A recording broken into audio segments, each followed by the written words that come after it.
गुरुजनों की कृपा होगी। लखन कहा जस भाजन सोई, नाथ कृपा तव जा पर होई। आप जैसे गुरुओं की कृपा जिसके ऊपर होगी उसे ही यश मिलेगा धनुष तोड़ने का। तो कृपा तो हो गई। लखनलाल जी के वचन सुन करके हर्ष से सभी संत हर्षित हो गए और रंग भूमि की ओर चले हैं। यहां रंग भूमि में आज बहुत भीड़,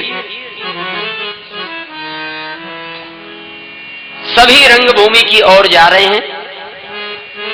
श्री जनक जी महाराज ने अपने सेवकों को आदेश दिया, जाओ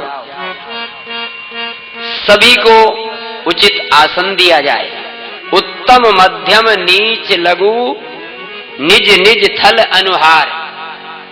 जो जिस योग्य हैं उन्हें वैसा ही आसन दिया जाए। सेवक पहुंचे और सबकी उत्तम व्यवस्था की।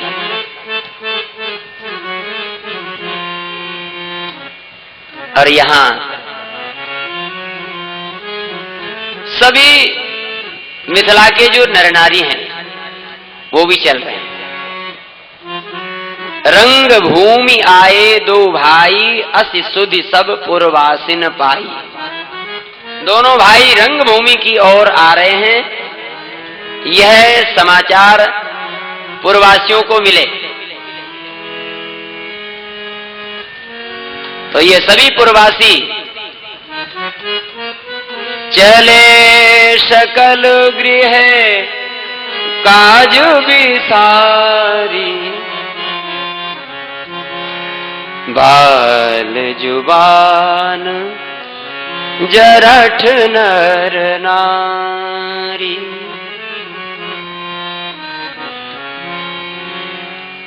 जब पहली बार नगर दर्शन करने भगवान आए थे तो वहां पर गोस्वामी जी ने शब्द लिखा था, धाये धाम काम सब त्यागी, तो मनो रंक निधि लूटन लागी। वहां पर लिखा था धाये। जब पहली बार आए थे राम जी नगर दर्शन के लिए तो वहां लिखते हैं धाये धाम काम सब त्यागी। और अब जब रंग भूमि में आ रहे हैं तो यहां धाये शब्द का प्रयोग नहीं किया पुरवासियों के लिए। क्या लिखते हैं? चले सकल गृह काज विसारी। चले सकल गृह काज विसारी। चले सकल गृह काज विसारी। बाल जुबान जरठ नर नारी। बाल जुबान जरठ नर नारी। चल सकल काज विसारी। चल सकल काज विसारी। चल सकल पहले धाये थे और अब चले हैं। पहले दौड़े थे लेकिन अब दौड़ नहीं रहे हैं, अब चले हैं आराम से। पहले दौड़े इसलिए थे कि थोड़ी देर के लिए नगर देखने आए थे, वो नगर देख करके पुनः सुंदर सदन में चले जाएंगे तो हम दर्शन से वंचित हो जाएंगे। लेकिन अब बोले अब थोड़ी सी देर के लिए नहीं आए हैं, अब तो रंग भूमि में जाकर के विराजेंगे बहुत देर तक। इसलिए कोई जल्दी नहीं है, आराम से दर्शन करेंगे इसलिए अब चले हैं। चले सकल गृह काज विसारी, बाल जुबान जरठ नर नारी। राम जी के दर्शनों के लिए रंगभूमि में, जनकपुर में एक मेला सा लग गया।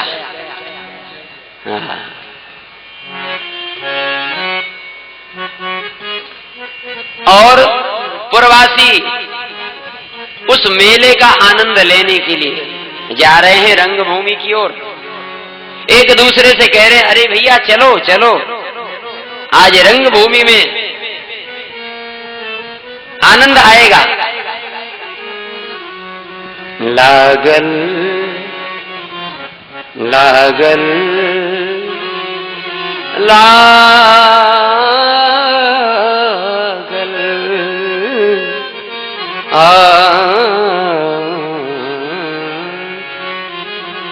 लागल जनकपुर में मेला, देखन को हमर मनवा करेला। लागल जनकपुर में मेला, देखे के हमर मनवा करेला। लागल जनकपुर में मेला, देख के हमर मनवा करेला। लागल मेला देख के हमर मनवा करेला। लागल जनकपुर मेला, देखे के हमर मनवा करेला। मनवा करेला हमर मनवा करेला। मनवा करेला मनवा करेला। मनवा करेला हमर मनवा करेला। मनवा करेला हमर मनवा करेला। लागल जनकपुर में मेला, देख के हमर मनवा करेला। लागल जनकपुर में मेला, देख के हमर मनवा करेला। मनवा करेला मनवा करेला। मनवा करेला मनवा करेला। बोलिए गुरुदेव भगवान की जय। जय हो। पूज्य महाराज श्री का आगमन हुआ है। हम सभी पूज्य महाराज श्री को प्रणाम करते हैं। जनकपुर में मेला, जय हो। हमर मनवा करेला। लागल जनकपुर में मेला, देखे के हमर मनवा करेला। लागल जनकपुर में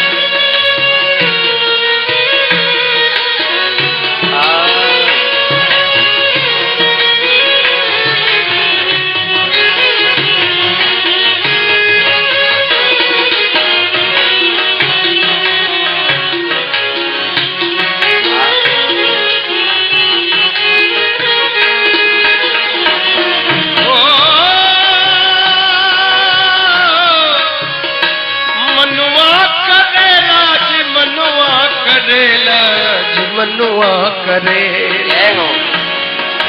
तेरी मनवा करेला मनवा करेला मनवा करेला।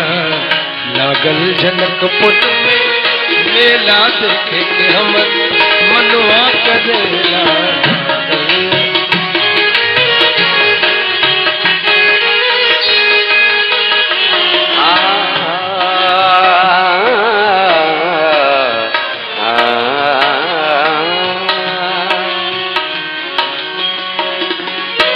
देश देश के राजा आए।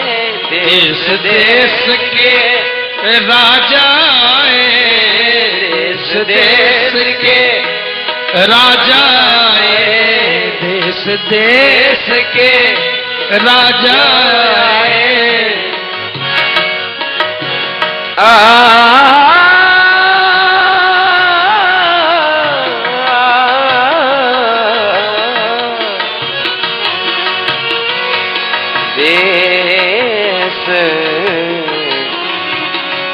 देश के देश के देश के राजा देश के राजा एक से एक अलबेला एक से एक अलबेला देख के हमर मनुआ करेला एक से एक अलबेला देख के हमर मनुआ करेला लागल जनकपुर में मेला देख के हमर मनुआ करेला। यहाँ पर देश देश के राजा आए हुए हैं, एक से एक।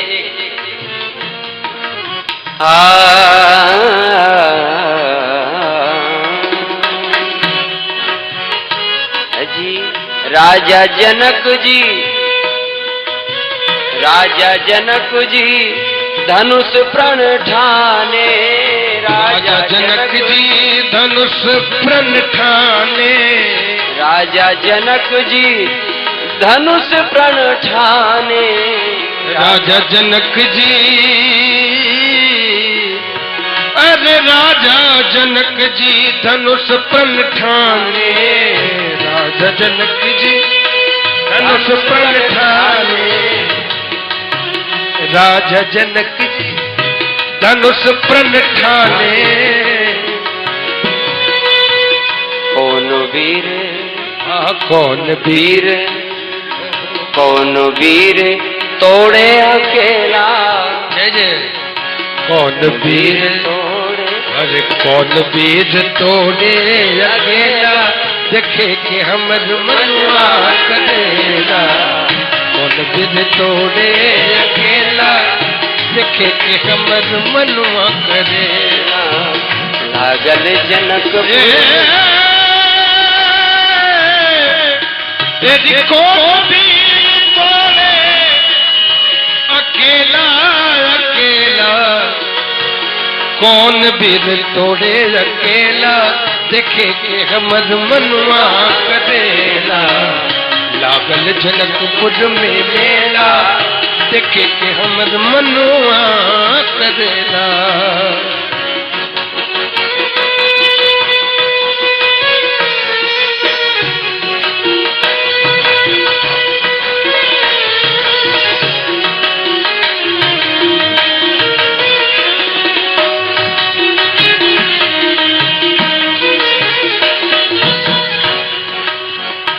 किसी ने कहा भैया चलो मेला देखने चलते हैं। कौन कौन आए हैं? देश देश के राजा आए हैं। तो कहा भाई राजाओं को क्या देखना, और भी कोई है मेले में? कहा नहीं, राजा ही नहीं है, और भी हैं। पश्चिम दिशा से एगो साधु बाबा आए, दिशा से एगो साधु बाबा आए, पश्चिम दिशा से एक साधु बाबा आए। किसी ने कहा भाई पश्चिम दिशा से एक साधु बाबा है। तो कहा साधु को क्या देखना? तो कहा वह महात्मा अकेले नहीं है। पश्चिम दिशा से एक साधु बाबा आए, पश्चिम दिशा से एगो साधु बाबा आए, संगवा में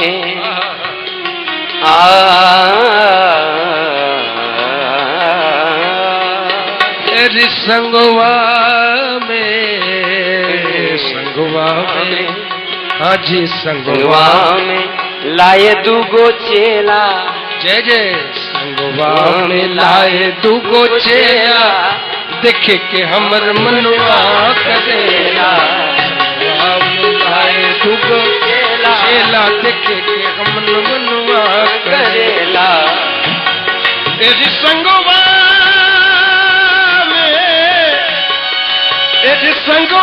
में लाए दूगो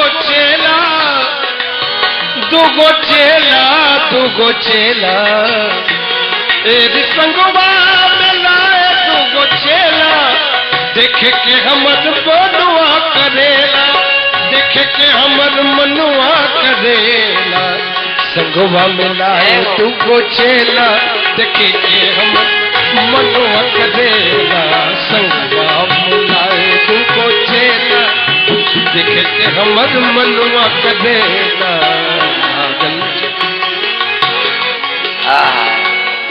अकेले नहीं है, उनके साथ में दो शिष्य हैं।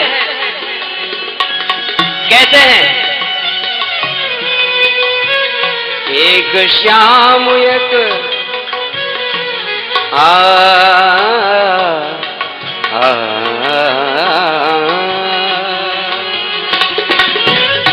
एक श्याम एक गौर मनोहर एक श्याम एक गौर मनोहर एक श्याम एक गौर मनोहर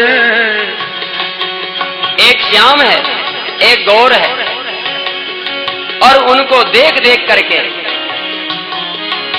देखे देखी आहा देखे देखी जिया लल चेला आहा देखे देखे जिया लल चेला देखन देखे के हमर मनुआ करेला देखे देखे जिया लल चेला मनुआ करेला देखे देखे जिया लल चेला देखे के हमर मनुआ करेला एक श्याम एक गौर मनोहर एक श्याम एक गौर मनोहर गौर मनोहर देख देख जिया लल चेला देखे के हमर मनुआ करेला देख देख जिया हल चेला मोर मनुआ करेला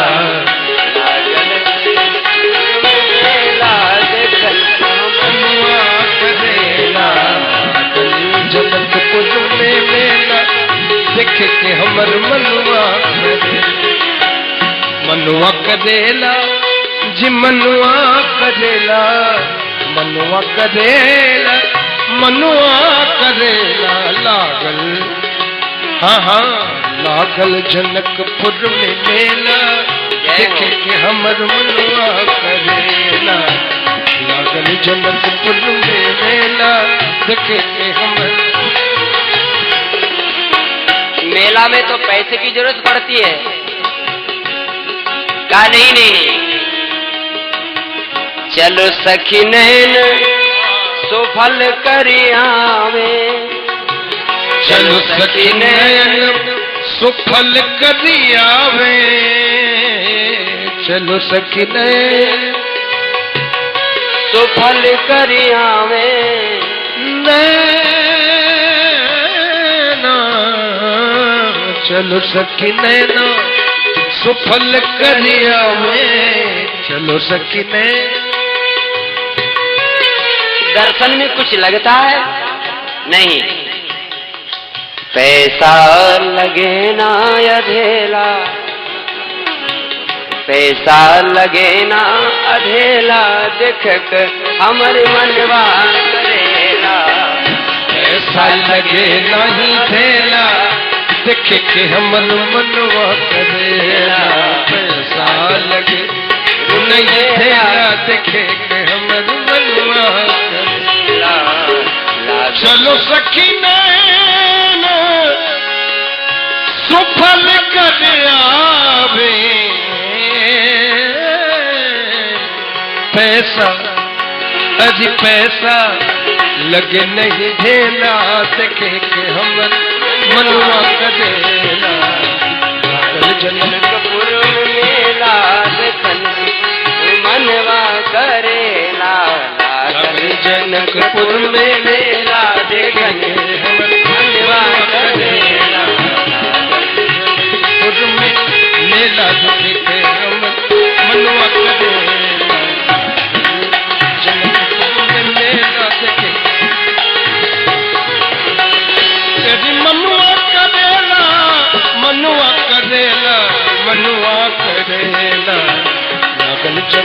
कुट में मेला देख के हमर मनुआ करेला आगन जनक कुट में मेला देख के हमर मनुआ करेला देख के हमर मनुआ करेला देख के हमर मनुआ करेला।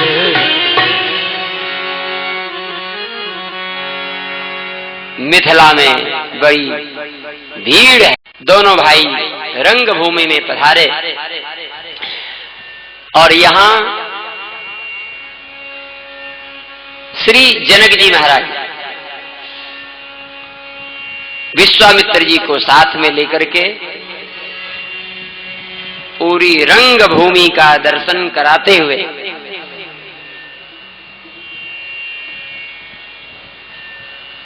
और सब मंचनते मंच एक सुंदर विशद विशाल मुनि समेत दो बंधु तहां बैठा रे महिपाल। मंच तो वहां पर बहुत लगे हुए थे, लेकिन सब मंचनते मंच एक सुंदर विशद विशाल, सबसे सुंदर सबसे विशाल एक मंच लगा हुआ था। उन सभी मंचों के बीच में मुनि समेत दो बंधु तह बैठा रे महिपाल। श्री विश्वामित्र जी के सहित उस विशाल और ऊंचे मंच पर दोनों भाइयों के सहित श्री विश्वामित्र जी को श्री जनक जी महाराज ने बिठाया। भगवान के दर्शन उस समय सभी नर नारी कर रहे हैं। गोस्वामी जी लिखते हैं, जिनके रही भावना जैसी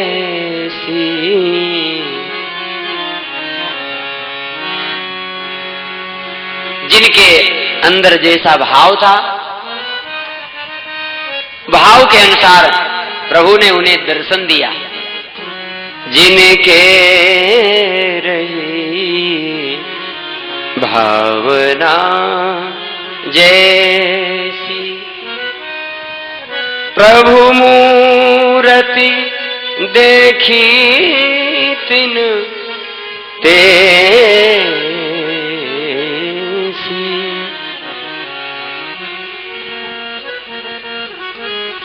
देखई रूप महारण धीरा मनो वीर रस धरे शरीरा। जो बड़े बड़े योद्धा थे, उन योद्धाओं को भगवान ने किस रूप में दर्शन दिया? मानो साक्षात वीर रस ही मूर्तिमान होकर के हमारे सामने बैठा हुआ है। भगवान दर्शन दे रहे हैं सभी को, लेकिन जिसके अंदर जैसा भाव था वो भाव के अनुसार दर्शन प्रभु दे रहे हैं। वीरों को भगवान साक्षात वीर रस में दिखाई पड़े और रहे असुर छल छोनिप वैसा, तो तीन प्रभु प्रगट काल सम देखा। जो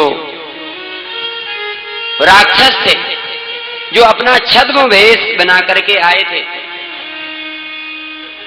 तो उन राक्षसों को भगवान साक्षात काल के रूप में दिखाई पड़े। उन्हें लग रहा है कि हमारा काल हमारे सामने बैठा हुआ है।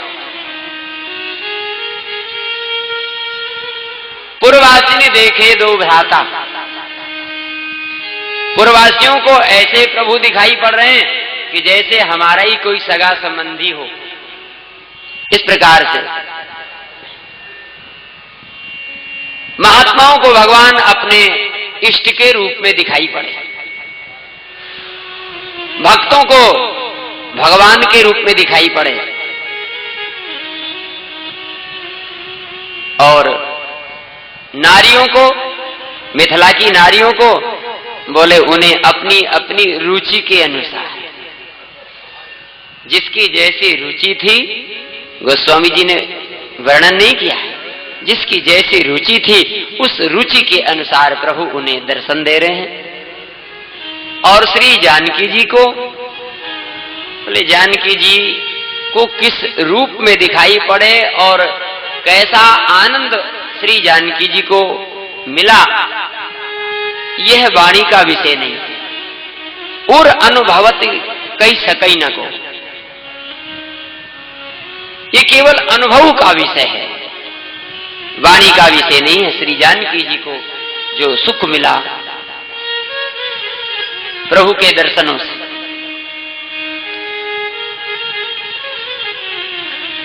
जब सब बैठ गए और पूरी तैयारियां हो चुकी है, श्री जानकी जी ने धनुष का पूजन कर दिया है। अपनी सखियों के मध्य में श्री जानकी जी भी विराजमान है, सुनैना आदि सभी वहां विराजमान है। अब श्री जनक जी महाराज ने अपने बंदी जनों से कहा, हमारी प्रतिज्ञा सुना दिया जाए कि हमने सभी राजाओं को क्यों बुलाया है। बंदी जन उठे, अपनी विशाल भुजाओं को ऊपर उठा करके महाराज जनक जी की प्रतिज्ञा सुनाने लगे। बोले बंदी वचन बर सुनो सकल महिपाल, पन विदेह कर कहीं हम भुजा उठाए विशाल। ये दोनों भुजाओं को उठा करके जनक जी की प्रतिज्ञा को सुनाने का भाव क्या है? भुजाओं को नीचे करके भी प्रतिज्ञा सुनाई जा सकती थी, लेकिन नहीं, अपनी दोनों भुजाओं को ऊपर उठा करके और प्रतिज्ञा सुना रहे हैं।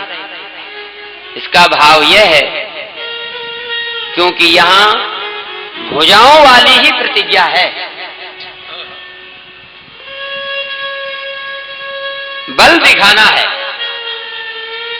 और दूसरी बात, जब कोई घोषणा की जाती है, कोई उद्घोष किया जाता है, हाथ उठा करके सुनो, ध्यान से सुने सभी, ये भी एक भाव है।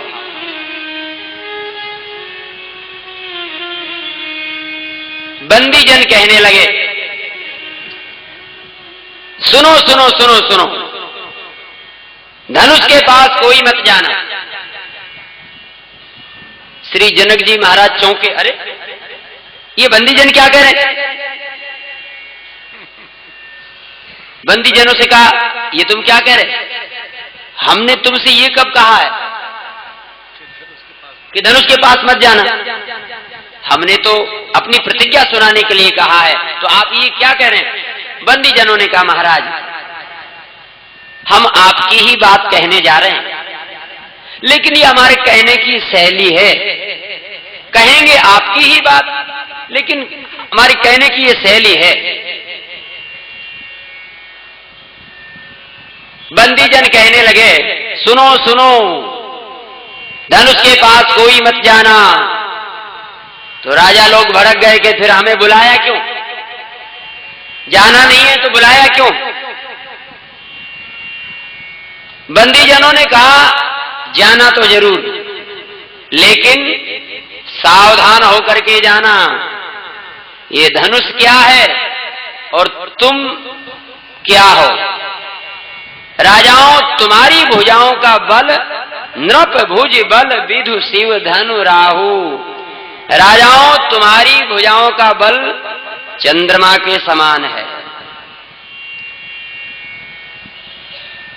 और ये धनुष विधु शिव धनु राहु, ये धनुष है राहु के समान। तो कहा, पूर्णिमा के दिन जब राहु चंद्रमा के पास जाता है तो क्या होता है? चंद्र ग्रहण। ओ मान लिया जाए, कभी कभी चंद्रमा ही सोचे कि आज हम ही चलते हैं राहु के पास, तो फिर चंद्रमा की क्या दशा होगी? तो बंदी जन इस ढंग से कह रहे हैं कि राजाओं, तुम्हारी भुजाओं का बल है चंद्रमा के समान, यानी तुम सब हो चंद्रमा के समान, और ये धनुष है राहु के समान। जाना तो जरूर, लेकिन सावधान होकर के जाना। ये राहु के समान है और तुम सब हो चंद्रमा के समान। राजा तो समझ नहीं पाए, अभिमानी, और कहने लगे, हमारी भुजाओं में, हमारे पास दो दो भुजाएं हैं। बंदी जनों ने कहा, यहां दो भुजा वालों की कौन कहे? यहां तो 20-20 भुजा वाले और हजार भुजा वाले आकर के चले गए। रावण बाण छुआ नहीं चांपा। रावण और बाणासुर जैसे योद्धा चले गए तो तुम्हारे तो 2 ही भुजाएं हैं, ये 20-20 भुजा वाले और हजार भुजा वाले भी हार के चले गए। जाना जरूर, लेकिन सावधान होकर के जाना। महाराज, जो आज इस राजसभा में धनुष का भंजन करेगा उसी के गले में जयमाला पड़ेगी। महाराज अपनी बेटी जानकी का विवाह उसी के साथ में करेंगे। बंदी जनों ने यह प्रतिज्ञा सुना दिया। अब महाराज, जो कुछ समझदार राजा थे ना, वह तो धनुष के पास गए ही नहीं। जिनके कछ विचार मन माही, तो चाप समीप महीप न जाई। जिनके अंदर थोड़ा भी विचार था वो कहने लगे, भैया अब मत जाओ धनुष के पास में। क्यों? कहा, बोले ये कह तो रहे रावण बाणासुर जैसे चले गए, तो हम जाकर के अपनी बेइज्जती क्यों कराएं? मत जाओ, इसी में अपनी इज्जत है। कम से कम यह तो रहेगा कि नहीं गए धनुष उठाने। तो समझदारों के लिए तो इशारा ही काफी होता है। समझदार के लिए इशारा ही काफी होता है। कभी कभी ऐसे घुमावदार ढंग से कोई बात कह दी जाती है कि जिससे समझदार व्यक्ति समझ जाता है। एक व्यक्ति के घर में मेहमान आया। वह व्यक्ति बड़ा कंजूस था, बड़ा कृपण था। सवेरे तो उसने भोजन करा दिया जैसे तैसे। अब शाम को भोजन ना कराना पड़े, इस विचार में वह लग गया कि अब शाम को भोजन नहीं कराना पड़े। तो अपने बेटे से उसने कहा कि बेटा, दोपहर के बाद 3-4 बजे जब हम मेहमान के पास में बैठे हों तो तुम शाम के भोजन के लिए पूछने आना। बोले ठीक है। अब समय पर वह बालक आया उसका, पिताजी शाम के भोजन में क्या बनाया जाए? और वह व्यक्ति तो मौके की तलाश में ही था। उसने तुरंत कहा, शाम को भोजन करेंगे। हमने अभी अभी तो मेहमान के साथ में भोजन किया था। हम कोई राक्षस है जो शाम को भी भोजन करेंगे? मतलब वो व्यक्ति कह रहा है कि हम कोई राक्षस है जो शाम को भी भोजन करेंगे? हमने अभी अभी तो भोजन किया था, हमारी तो इच्छा नहीं, मेहमान से पूछ लो। इसका मतलब मेहमान भोजन करे तो राक्षस? ऐसे घुमावदार ढंग से उसने बात कह दी कि हम कोई राक्षस जो शाम को भोजन करेंगे, हमारी तो इच्छा नहीं, मेहमान से पूछ लो। मेहमान ने कहा नहीं, हमारी भी कोई इच्छा नहीं है, ये तो राक्षस बनना पड़ेगा। कहने का मतलब समझदार के लिए इशारा काफी है। घुमावदार ढंग से इस बात को कह दिया जाता है। तो जब बंदीजनों ने ये बात कह दिया कि रावण बाणासुर जैसे योद्धा चले गए, तो जिनके कछु विचार मन माही, जिन राजाओं के अंदर थोड़ा भी विवेक था, महाराज वे तो धनुष के पास में गए ही नहीं। लेकिन अभिमानी जो राजा थे, भटमानी अति से मन माखे, जो अभिमानी राजा थे महाराज, जो अपने आप में बलवान समझते थे अपने आप को, वह तो तैयार हो गए धनुष उठाने के लिए। अच्छा, कुछ लोग होते हैं कि अपने मन से ही अपने आप को योग्य समझते हैं, अपने मन से हम ऐसे हैं। एक आदमी तो उल्टा लटक गया। किसी सज्जन ने पूछा कि ये तुम उल्टा क्यों लटक रहे हो? कहा, बोली ये हमारा मन हमें बहुत परेशान करता है, तो हमने सोचा कि उल्टे लटक जाते हैं तो ये मन सीधा हो जाएगा। तो कहा, ये तुमसे किसने कहा कि तुम्हारे उल्टे लटकने से तुम्हारा मन सीधा हो जाएगा? कहा, बोले हमारे मन ने ही कहा है। तो उस सज्जन ने कहा कि जिस मन ने तुमको पहले ही उल्टा लटका दिया वह सीधा होगा? तो कुछ लोग अपने मन से ही अपने आप को योग्य समझते हैं। भट मानी अति से मन माखे, अपने मन से। महाराज ये राजा लोग जो हैं कमर कसने लगे, परिकर बांध कमर कसने लगे और फिर उठे अकुलाई, परिकर बांध उठे अकुलाई, चले इष्ट देवन सिरनाई। अपनी अपनी कमर को कस के और महाराज